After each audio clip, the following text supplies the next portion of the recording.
Let's deal with this bullshit. It's more, but they had to count what they had. Plus, that's 2010. I'm sure it's way higher. This is pertaining to children who are tested for paternity and fail. Across the country in America, it's at about 33%.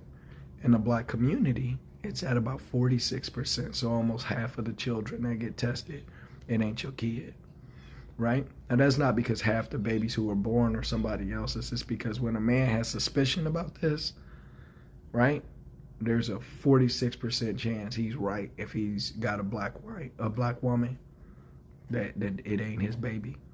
In France, they made it illegal to test for paternity without the mother's consent. You know why? Because the numbers were almost at 80%. Because that's a society that's completely sexually liberated for the women. Body count don't matter. Single independent don't need a man. Feminism, leftism, liberalism is rampant. And so many men were getting proven that they weren't the father of their children, that they made it illegal to test it unless the mother approves the test.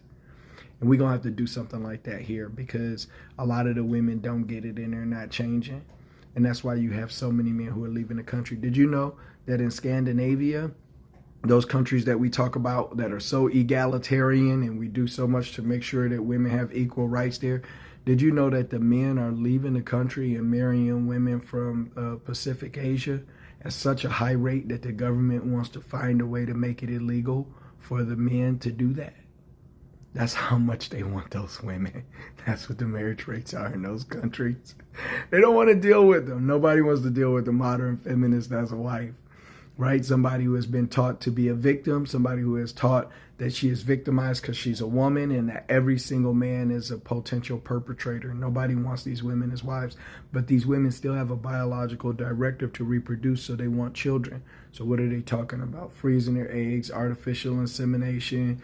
They're having children by men that through random sex and then keeping the child and then weaponizing the child support and family court system against the men and leverage resources from them to help them with the raising of the child and then getting government assistance to cover the difference. And instead of admitting that they just can't get a man who wants to have a child with them, and so they're having a child without men's consent, stealing their genetic material to make a person under the guise of casual sex. Instead of calling it that, they just called a man a deadbeat and act like the woman ain't insufferable. Bro, it's getting bad out here, man.